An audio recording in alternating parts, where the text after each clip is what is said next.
따로 종이 받으셨습니까? 한 장짜리. 예. 마태복음 4장 12절에서 16절 우리 같이 보겠습니다. 한 목소리로 보겠을까요? 시작. 예수께서 요한이 잡혔음을 들으시고 갈릴리로 물러가셨다가 나사렛을 떠나 스불론과 납달리 지경 해변에 있는 가버나움에 가서 사시니 이는 선지자 이사야를 통하여 하신 말씀을 이루려 하심이라 일렀으되 스불론 땅과 납달리 땅과 유단강 저편 해변길과 이방의 갈릴리여 흑암에 앉은 백성이 큰 빛을 보았고 사방의 땅과 그늘에 앉은 자들에게 빛이 되었도다 하였느니라. 아멘. 할렐루야. 한번 따라합시다. 하나님의 뜻을 알자. 오늘은 제가 설교가 1부, 2부가 될 것 같습니다. 제가 주일 설교를 빨리 하고요. 주간 일주일 동안 제가 수요일, 금요일 새벽 기도했던 것들을 요약된 게 있는데 이렇게 좀 나누려고 합니다. 여러분 오늘 그 마태복음 4장 12절에서 16절까지의 내용은요. 예수님이 세례 요한이 잡혔다라는 그 소식을 들으시고 나서 본격적인 전도를 위해서 나사렛을 떠나 가버나움이라는 곳으로 이주하는 내용을 담고 있습니다. 이 앞에는 바로 마귀에게 시험을 받으시고 승리하셨죠. 근데 이 가버나움으로 이주하시는 이 내용은 어떤 내용이냐? 바로 이사야 9장 1절에서 2절의 그 선지자의 예언을 이루신 것이다. 이렇게 나와 있습니다. 이사야서 9장 1절 2절을 제가 보니까 전에 고통받던 자들에게는 흑암이 없으리로다. 옛적에는 여호와께서 스불론 땅과 납달리 땅이 멸시를 당하게 하였더니 후에는 해변길과 요단 저쪽 이방의 갈릴리를 영화롭게 하셨느니라. 흑암에 행하던 백성이 큰 빛을 보고 사망의 그늘진 땅에 거주하던 자에게 빛이 도다. 이 말씀이 있습니다. 바로 예수님의 그 이동은요, 구약의 이사야 9장의 선지자의 그 약속의 말씀을 이루려 하십니다 라는 것입니다. 여러분, 예수님이 요한이 잡혔음을 들으시고 물러나십니다. 근데 생각해 보세요. 여러분, 물러가다 이게 뭐예요? 뒤로 가는 거 아닙니까? 이 영어 성경에 찾아보니까 withdraw into라고 되어 있어요. 이 말은 후퇴하다, 철수하다 이런 뜻이에요. 여러분 생각해 보십시오. 요한이 잡히심을 듣고 후퇴하셨다. 이 말 무엇입니까? 뒤로 물러나셨다라는 거예요. 여러분 뒤로 물러난다. 여러분 이거 생각해 보면 어떻습니까? 자존심 상하는 일입니다. 그렇죠? 하나님의 아들이 어떻게 뒤로 물러납니까? 근데 여러분 생각해 보면 아직 때가 아니었기 때문이라는 거예요. 여러분 오늘 우리가 하나님의 뜻을 알자 이 말에는요 전부 따라합시다. 하나님의 때를 알아야 합니다. 하나님의 때를 알아야 돼요. 하나님의 때. 우리는 여러분 예수님의 행적을 보면 한순간 한순간이 요즘 우리가 제자 훈련하고 있죠. 예수님이 어떤 분입니까? 예수님이 어떤 일을 하셨습니까? 예수님이 우리에게 무엇을 말씀하십니까? 그 모든 순간순간이 전부 다 하나님의 뜻을 이루려고 했다라는 것이에요. 그러니까 여러분 예수님이 잡히는 것도 아무 때나 잡히면 돼요? 안 돼요? 안 되는 거예요. 다 하나님의 뜻이 있어요. 예수님이 잡히는 것 아직 때가 아니었다라는 거예요. 여러분 요한이 잡혔다고 해서 예수님도 곧바로 잡히면 돼요? 안 돼요? 안 돼요. 아직 때가 아니었다라는 것이에요. 여러분 우리는요 싸워야 할 때를 알아야 하는 줄 믿습니다. 여러분 하나님의 사람은 특징이 뭔지 아십니까? 뭐를 알아야 돼요? 때를 알아야 돼요. 아무 때나 싸우고 아무 때나 말하고 아무 때나 움직이는 것이 아니라는 거예요. 하나님이 허락하신 때에 움직이시기를 바랍니다. 하나님이 가서 말하라고 할 때 말하라는 거예요. 하나님이 싸우라고 할 때 싸우는 것입니다. 아무 때나 그냥 움직이는 게 아니에요. 그런 사람은 뭐래요? 천방지축이다 그래요. 여러분 실수가 많은 사람들의 특징을 보면요. 때를 몰라서 고생하는 경우가 많다라는 것입니다. 때를 몰라요. 아무 때나 자기 하고 싶은 것을 다 하나님의 뜻이라고 착각하고 있는 경우가 많아요. 아무 때나 다 하나님의 뜻이래. 여러분, 예수님이 그렇게 생각하지 않았다라는 것이. 여러분, 지금 예수님은 내가 누구를 만나야 될 것인지, 몸을 숨겨서 때로는 뒤로 물러나야 될 것인지, 후퇴할 것인지, 이것을 안 것이다라는 것입니다. 오늘 저와 여러분에게도 이와 같은 때를 아는 지혜가 있기를 바랍니다. 여러분, 예수님의 행적을 이렇게 보면요, 갈릴리로 물러가십니다. 근데 물러가셨다가 나사렛을 떠납니다. 왜 나사렛을 떠납니까? 또 성경에 보니까 하나님의 뜻을 이루려 하심이라 하는 거예요. 여러분, 이사야 말씀의 예언대로 이방 땅을 영화롭게 하려 함이라 이렇게 말하고 있어요. 여러분, 예수님은 고통받고 멸시받고 어둠이 가득한 땅을 영화롭게 하기 위해 가셨다라는 것입니다. 여러분, 예수님이 첫 번째 가신 곳이 뭐 잘 먹고 잘 살고 부하고 기쁘고 행복한 곳이 아니었다라는 것이죠. 오늘 말씀해 보니까 고통받고 멸시받고 어둠과 같은 곳이었다라는 거예요. 그곳을 예수님이 가셔서 어떻게 하겠다고요? 영화롭게 하셨다. 여러분, 이것이 바로 예수님의 사역인 줄 믿습니다.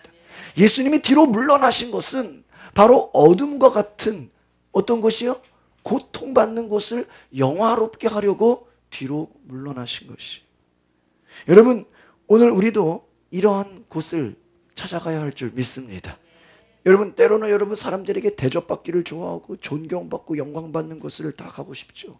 그러나 그것이 아니라 예수님은 처음으로 간 사역지가 바로 고통이 있는 곳, 절망이 있는 곳, 황폐한 땅에 나아가셨다라는 것이에요. 여러분, 우리가 그곳을 갈 때 시작은요, 힘들고 어려울 수 있습니다. 그러나 여러분, 하나님의 도우심과 성령의 임재를 갈망하시기 바랍니다. 축복과 영광이 넘치는 곳으로 그곳이 변화되는 역사가 일어날 줄 믿습니다. 여러분, 전도가 무엇입니까? 전도는요, 황폐하고 어두운 곳을 찾아가는 거예요. 다가가는 거예요. 저 이번에 그 교구협의회 세미나를 하면서 우리 강서구의 문홍선 권사님이신데 우리 부구청장님을 올 초에 오셨어요. 이분이 얼마나 믿음이 좋은 분이신지, 자기가 그 성북구청에 있을 때, 거기서도 부구청장 있을 때 별로 할 일이 없대요. 어느 날 새벽 기도를 하는데 하나님이 그 지역에 가장 어렵고 힘든 사람들을 하루에 5집을 찾아가라 그랬대요. 야, 무슨 예수님도 아니고 부구청장이.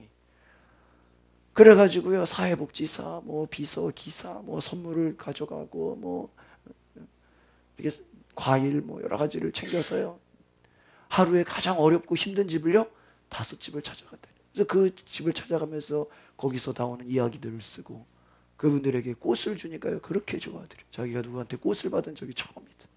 뭐 쌀도 받고 뭐 김치도 받고 많이 받아봤지만 정말 그분들과 만나서 그냥 얘기를 들어줬다는 거예요. 얼마나 고생하시는지, 얼마나 힘든지. 그냥 그것을 잘 듣고 나중에 서울시에 들어가서 또 어떤 정책을 폈다는 것이죠. 여러분, 바로 그와 같은 것이 믿음의 사람인 줄 믿습니다. 여러분, 대접받고 영광받고 존경받는 곳을 찾아가는 것이 아니라 예수님이 처음 사역한 곳은 고통과 절망과 황폐된 곳이었다. 여러분, 시작은 비록 어렵고 힘들지만 하나님의 도우심을 갈망하면 여러분이 가는 곳이 축복과 영광이 넘치는 곳이 될 줄 믿습니다. 여러분, 어떤 결정을 할 때 좋은 곳, 사람들이 가라고 하는 것도 힘든 곳 있다면요, 여러분 힘든 곳을 결정하세요. 아마 그곳이 여러분 나중에는 후회하지 않을 것입니다. 전도는 황폐하고 어두운 곳을 찾아가는 것이, 고통과 절망의 땅에 예수님이 찾아가셨어요. 하나님의 사랑을 나누셨습니다. 오늘 저와 여러분의 삶에도 하나님께서 함께 하실 줄 믿습니다. 예수님은 목적이 있으셨어요. 그냥 움직이지 않았다라는 거예요. 하나님의 뜻을 이루기 위해 움직이셨다라는 것입니다. 오늘 저 여러분의 삶에도 하나님의 뜻이 이루어지기를 소망합니다. 때를 알아야 된다라는 거예요. 예수님이 아무 때나 말하고 움직이지 않으셨다. 여러분, 믿음의 사람은 아무 때나 움직이는 것이 아닙니다. 하나님이 말씀하시고 인도하시는 곳을 찾아가시기를 바랍니다. 제가 이번 주에도 어떤 상담이 있었어요. 저한테 이렇게, 목사님 어떻게 했으면 좋겠어요? 물어봐요. 제가 그랬습니다. 기도해서 하나님의 사인을 받으십시오 그랬어요. 목사님 어떻게 해야 됩니까? 꼭 저보고 무슨 대답을 말 안 하는 것 같아요. 근데 저는 여러분 정답을 말해주지 않습니다. 여러분 기도하셔서 하나님께 응답을 받으시기 바랍니다. 저한테 물어, 목사님 어떻게 했으면 좋겠어요? 목사님 어떻게 했으면 좋겠어요? 기도해 보세요. 기도하시면 하나님이 사인을 알려주십니다. 하나님의 때, 그래서 하나님이 저에게 말씀하신 사인, 그것대로 제가 움직였던 저의 간증을 했어요. 아, 그러냐고. 기도해 보겠다고. 하나님은 말씀하시는 분인 줄 믿습니다. 하나님이 말씀하시기 때문에 여러분 그 말씀을 듣고 인도함을 받으십시오. 하나님이 가라고 하시는 곳을 예수님 가니까요, 영화롭게 되고 하나님을 기쁘시게 하는 일이 일어났던 것을 기억하시기 바랍니다. 우리 그 뒤에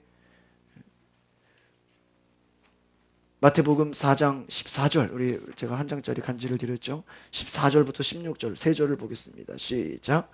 이는 선지자 이사야를 통하여 말씀을 이루려 하심이라. 일렀으되 스불론 땅과 납달리 땅과 요단강 저편 해변길과 이방의 갈릴리여, 흑암에 앉은 백성이 큰 빛을 보았고 사망의 땅과 그늘에 앉은 자들에게 빛이 빛이었도다 하였느니라. 아멘. 할렐루야. 잘 보세요. 예수님이 가버나움으로 가서 이사하셨어요. 예수님도 장소를 옮기셨어요. 네, 여러분, 예수님이 가버나움으로 가셨기 때문에 오늘 14절에 보니까 선지자 이사야를 통하여 하신 말씀을 이루셨다. 예언을 성취했다라는 것이. 가버나움 이전에는요, 위에 보니까 스불론 땅에만 거하셨습니다. 근데 갈릴리는 비록 유대 나라에 속하지만요, 이방 문화가 훨씬 많은 곳이었다라는 거예요. 여러분, 예수님이 가신 곳이 유대 문화가 아니라 어떤 문화라고요? 이방 문화. 여러분, 여호수아의 지도로 가나안 땅이 정복되고 나서요, 이 갈릴리는요, 아셀, 납달리, 스불론, 이사갈 지파에 의해 분배가 됩니다. 그러나 여러분, 솔로몬은 바로 성전을 위한 자재들을 공급해 준 대가로 이 지방을 두로왕 히람에게 주게 됩니다. 그 이후로 이 지방은 어떤 땅이 됩니까? 이방인들이 다스리는 땅이 돼요.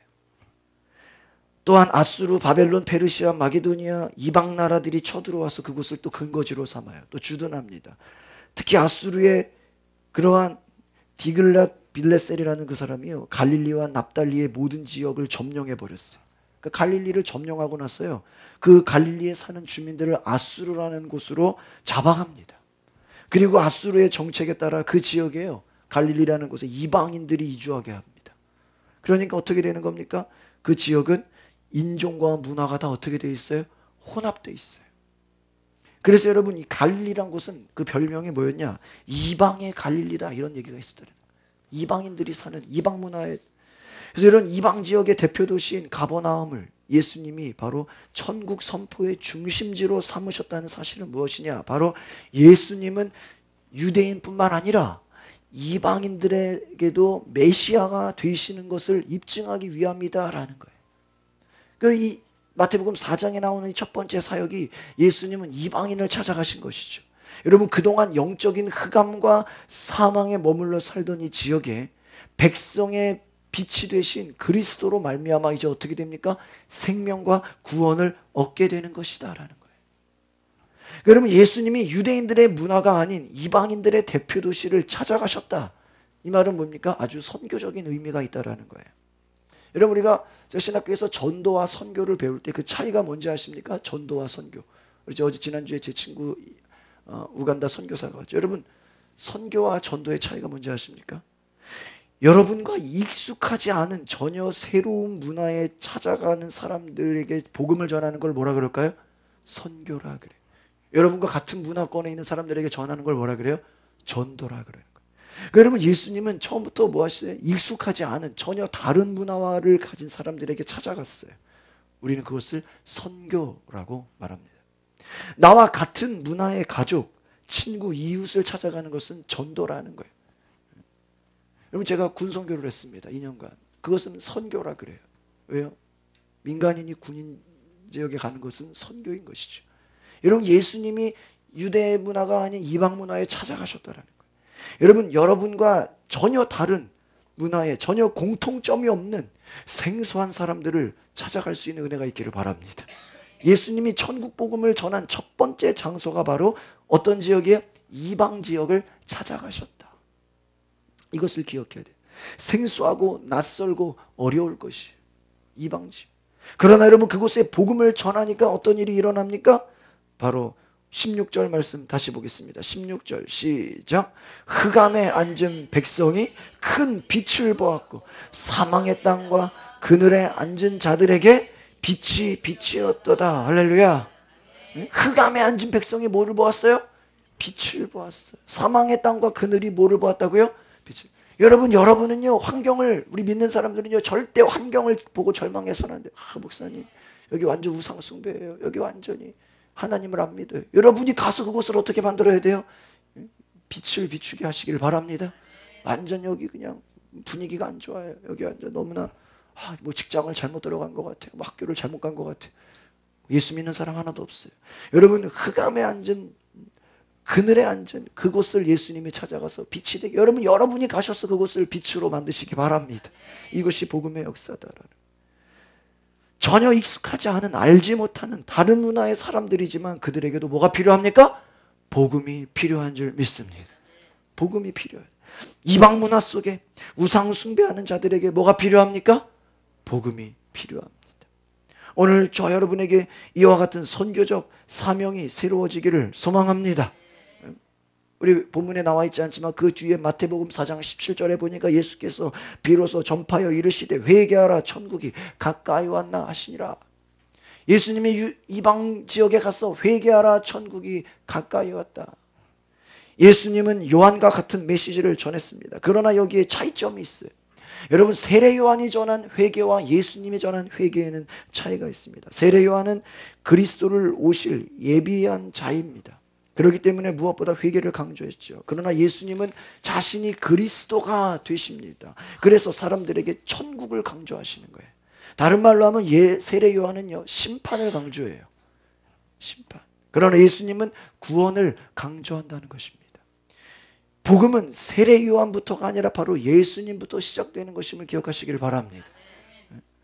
그러니까 여러분, 우리가 복음 전할 때도요, 심판을 전해야 하지만 하나님의 사랑과 그 은혜를 전하시기 바랍니다.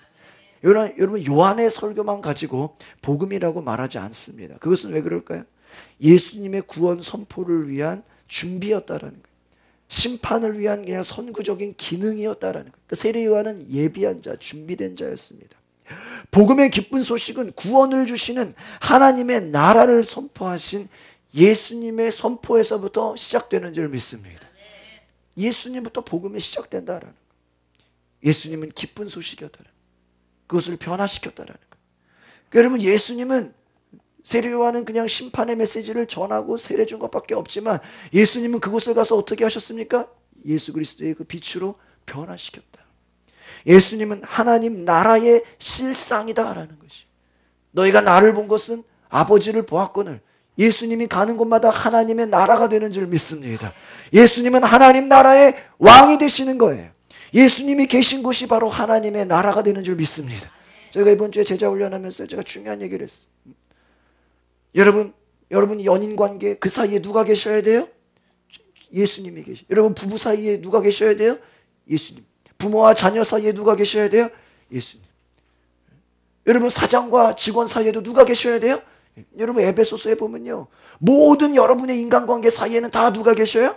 예수님. 주가 한 것 같이, 예수님이 한 것처럼, 예수님이 너희를 사랑한 것처럼. 성도와 성도 사이에 누가 계셔야 돼요? 예수님에게. 그래야 여러분 우리가 그 관계가 건강한 관계가 될 수 있는 거예요. 여러분의 가는 곳에 주님이 계시길 바랍니다. 주님 계신 곳이 하나님의 나라가 되는 줄 믿습니다. 우리가 오늘 주님을 예배할 때 예수 그리스도를 우리의 왕으로 고백하시기를 바랍니다. 그곳에 하나님의 나라가 되는 줄 믿습니다. 하나님의 말씀이 이루어지는 곳, 하나님의 뜻이 이루어지는 곳, 기쁨과 감사가 영광이 넘치는 그곳이 바로 하나님의 나라가 되는 줄 믿습니다. 오늘 저와 여러분의 삶에 바로 하나님의 나라를 선포하는 복음 전도의 능력과 은혜를 경험하시기를 바랍니다. 아멘.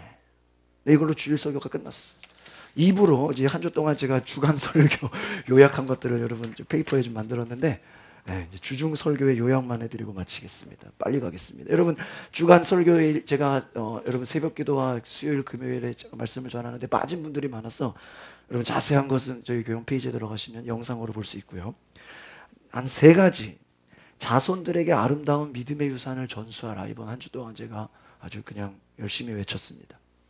여러분 폴 메이어 박사가 이 네 가지를 말하죠. 우리 한번 읽어볼까요? 첫 번째 시작. 하나님의 원리대로 살아라. 두 번째 지속적인 결과를 낳아라. 세 번째 모든 사람에게 선이 되게 하라. 네 번째 정신 건강에게 건강하게 하라. 여러분 이 얘기를 했습니다. 여러분 바로 아름다운 믿음의 유산을 물려주기 위해서는요, 바로 하나님의 원리대로 하나님의 말씀대로 살으라는 거예요. 두 번째 지속적인, 여러분 하나님의 축복은요 한 시대에 잘 되고 끝나는 것이 아니고 후손으로 갈수록 더 잘 되는 거예요. 여러분이 하나님의 사람이라면요 한 번 은혜 받았다고 뭐 기도 응답했다고 끝나는 게 아니라 지속적인 역사가 있는 줄 믿습니다. 그 다음에 모든 사람에게 선이 된다. 여러분 주변 사람들에게 여러분으로 말미암아 좋은 일이 일어난다는 것이죠.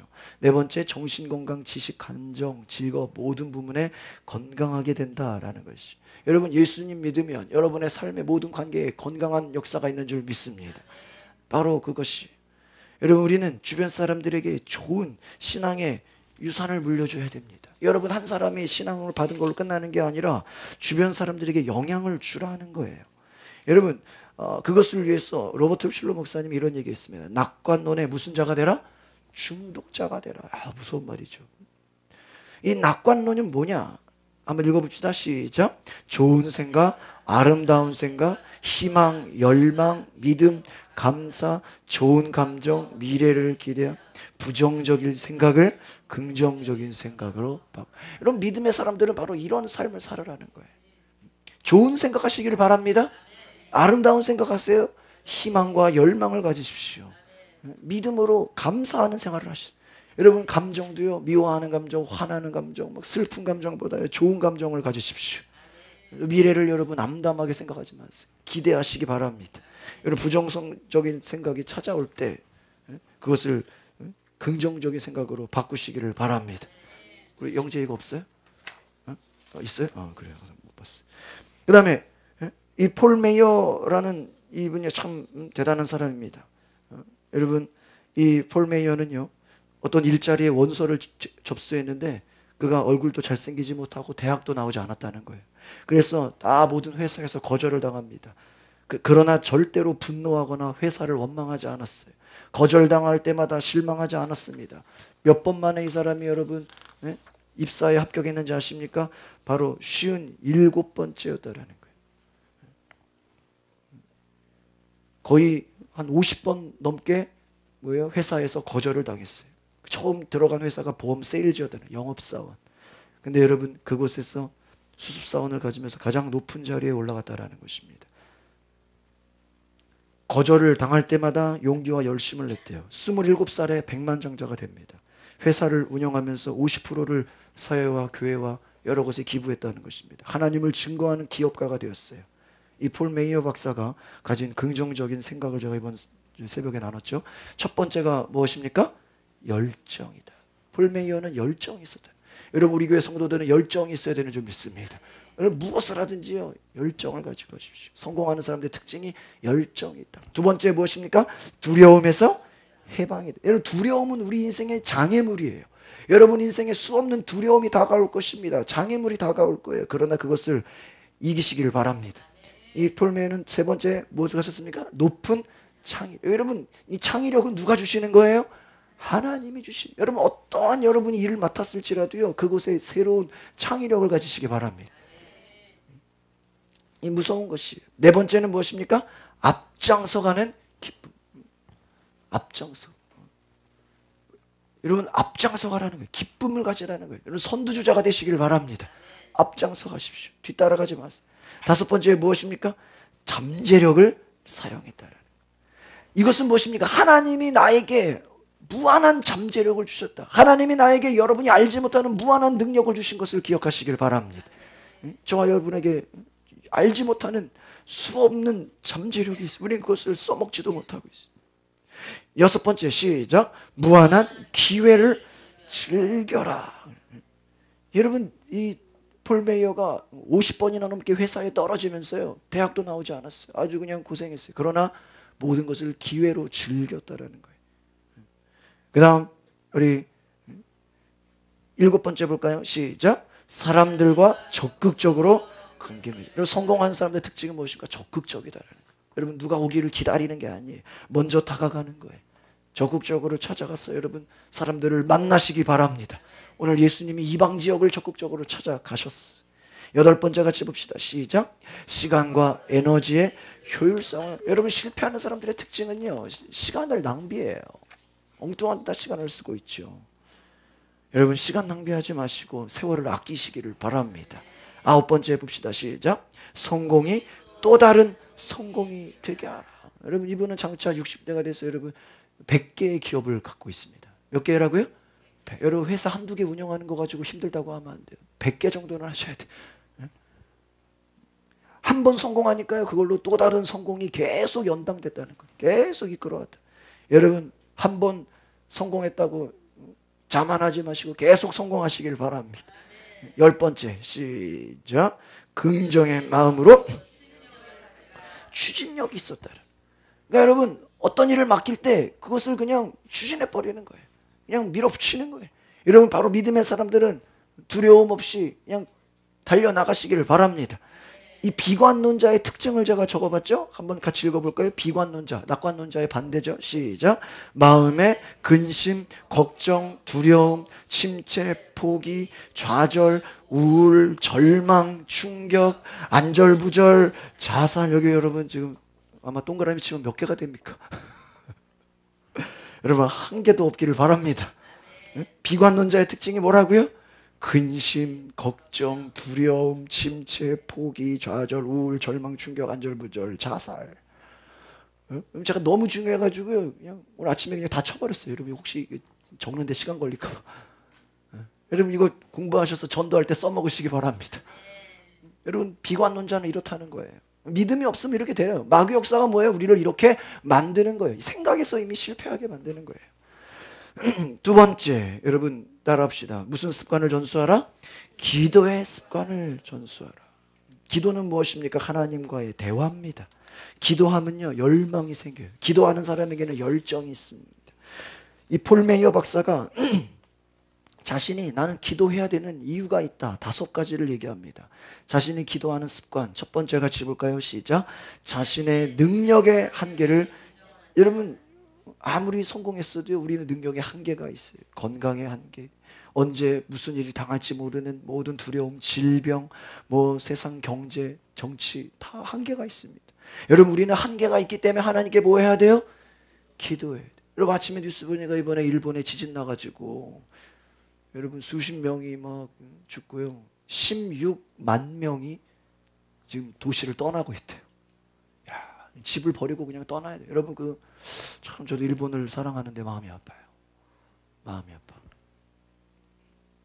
마음이 아파요. 여러분 우리는 한계가 많아요. 어제 그 뉴스 보니까요, 그래요. 일본이 옛날에는 지진을 탐지하려고 돈을 많이 써가지고 거기에 돈을 썼는데 그거 아무리 돈을 들여도요 알 수가 없대요. 지금 아예 지진 돈을 안 쓴대요. 왜요? 언제 어디서 지진 날 거를 예측이 되어야 한대요. 이게 사람의 과학으로 안 된대요. 일본이 여러분 세계 최고인데도 안 된다는 거예요. 여러분 우리에게는 한계가 있어요. 하나님의 뜻 앞에 여러분 기도하시기 바랍니다. 언제 죽을지 모르는 거예요. 두 번째, 볼 메이어가 기도하는 이유가 무엇입니까? 두 번째 시작. 하나님을 가장 사랑한다. 하나님을 사랑하기 때문에 나는 기도한다. 왜 새벽 기도하고 왜 수요 예배 가고 왜 금요 기도에 갑니까? 하나님을 사랑하기 때문에. 왜 전도합니까?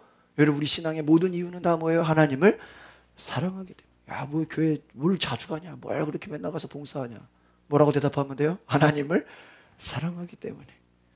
여러분 하나님을 사랑하면 여러분 기도할 수밖에 없습니다. 세 번째 시작. 기도는 나를 변화시킨다. 여러분 기도는 나를 변화시킨다. 여러분 상대방을 위해서 아무리 기도해도 여러분 중보기도 해보면요 내가 변화된다는. 남편을 위해 기도했는데 내가 바뀌었어. 옆 사람을 위해 기도했는데 내가 바뀌었어.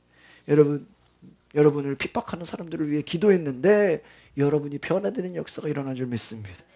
다섯 번째, 기도하는 습관 시작. 초자연적인 도움이 필요하기 때문에 합니다. 그렇습니다. 여러분 우리에는요 기도해야 되는 것이 어떠한 곤경과 어려움과 질병과 가난과 극심한 고난에 빠졌어도 기도하면 하나님이 기적같이 도와주시는 줄 믿습니다. 초자연적으로. 여러분이 이 말은 뭐예요? 생각하지 못하는 방법으로. 하나님은 홍해 바다를 가르셨어요. 요단강을 건너게 하셨어요. 초자연적인 일이에요. 여리고성이 무너져요. 여러분 성경의 역사를 보면 다 뭐예요? 초자연, 슈퍼내추럴. 초자연적인 역사. 여러분 저와 여러분의 삶에 그런 은혜가 있기를 바랍니다. 인간의 힘으로는 할 수 없는 일들을 하나님은 하게 하시는 것이. 여러분 이 기도하는 습관을 여러분 주변 여러분의 자녀와 후손들에게 여러분 주변 사람들에게 물려주시기를 바랍니다. 하나님은 가장 좋은 것을 주신다. 마지막으로 감사의 삶을 전수하라 그랬습니다. 이 감사가 무엇입니까? 첫 번째 읽어보겠습니다. 시작. 어떤 상황 속에서도 감사하라. 이것은 무엇입니까? 여러분이 위기와 고난과 또 실패와 여러분 인생을 살다 보면요 슬픈 일도 있고요, 힘든 일도 있고요, 일이 풀리지 않을 때도 있고요, 내 뜻대로 안 되는 일도 있습니다. 그럴 때 여러분 감사하시기 바랍니다. 왜 감사해야 됩니까? 2번 같이 읽어봅시다. 시작. 감사는 성공의 씨앗이다라는 거예요. 감사가 성공의 씨앗이라는 줄 믿습니다. 실패하는 사람이 또 실패해요. 왜 실패할까요? 원망하고 불평하기 때문이에요. 여러분 어려움이 찾아왔을 때 오히려 감사하시기를 바랍니다. 제가 말씀드렸죠. 에디슨이 자기의 연구 공장이 불타버렸어요. 그 불타는 공장을 향해서 에디슨의 첫 말이 뭔지 아십니까? 따라합시다. 하나님 감사합니다. 여러분 공장이 불타고 있는데 그것을 보면서 하나님 감사합니다. 여러분의 가게 사업장이 불타고 있는데 누가 하나님 감사합니다라고 감사한 거 말 수 있겠어요? 그러나 에디슨은 하나님 감사합니다. 아들이 놀래가지고 아니 뭐가 감사하냐고 불평하고 원망합니다.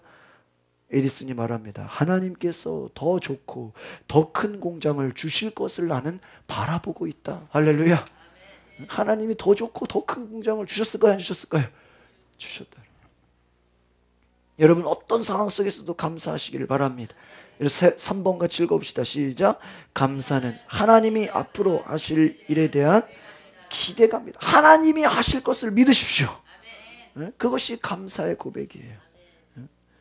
여러분 아까 말씀드린 폴 메이어 박사가요 19살 때 회사에 다니기 시작해서 60대에 100개 회사를 경영했다 그랬죠. 그런데 미국이 불경기가 되니까요 그 100개 회사 중에 65개가 65개가 회사가 부도가 나고 도산하고 문을 닫았다는 거예요. 주변에서 저 사람은 실패했다, 저 사람은 망했다, 끝났다. 그런데요 자신은 고백합니다. 나는 한 번도 실패를 생각해 본 적이 없다. 일시적인 역경일 뿐이다. 나는 어려울수록 감사의 씨앗을 뿌릴 것이다. 할렐루야. 여러분 성공하는 사람들은 그게 다른 거예요. 역경이 찾아와도 그 가운데 감사의 씨앗을 뿌리는 줄 믿습니다. 여러분 4번 읽어봅시다. 시작. 하나님과 사람들 앞에 여러분 하나님께만 감사하는 게 여러분 주변 사람들에게도 늘 감사의 고백을 말씀하시길 바랍니다. 여러분 주변의 사람들에게 늘 감사의 고백을 하시죠. 여러분 적은 일에 있어서도요 다 감사하십시오. 회사에서도 일하면서 직장에서도 작은 일에 있어서도 감사하시길 바랍니다. 마지막 5번째 시작. 걱정거리보다 감사거리를 찾으라 그렇습니다. 대부분의 사람들은요 뭐 생각하라 그러면요 걱정거리만 찾아요. 그러나 믿음의 사람들은 무엇을 찾는다고요? 감사. 여러분 주일 앞 하나님 앞에 예배할 때 정말 한 주간 얼마나 감사했는지 감사거리를 찾으시기 바랍니다. 로버트 에몬슨 분이 이런 얘기를 했어요. 감사를 하는 사람을 따라합시다. 민첩성과 열정, 결단력, 집중력, 에너지가 높습니다.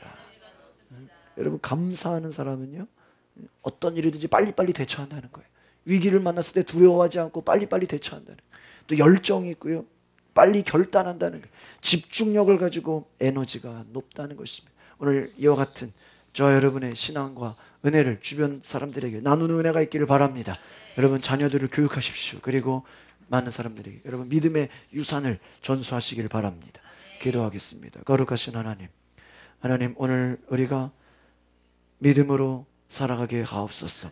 예수님은 하나님의 때를 알고 움직였습니다. 무엇이 하나님의 뜻인지 늘 분별하였습니다. 하나님께서 가라는 곳에 가셔서 어둠과 같은 곳을 흑암의 그곳을 빛으로 만드셨습니다. 이방 문화 가운데 찾아가셨습니다. 어렵고 힘든 고난과 역경을 일부러 찾아가셨습니다. 주님, 우리에게도 어렵고 힘든 곳을 찾아갈 수 있는 용기가 있게 하옵소서. 하나님, 우리에게 믿음으로 두려움에서 해방되어 하나님의 도우심을 경험하게 하옵소서. 예수 그리스도의 이름으로 기도하옵나이다. 여러분 꼭 이렇게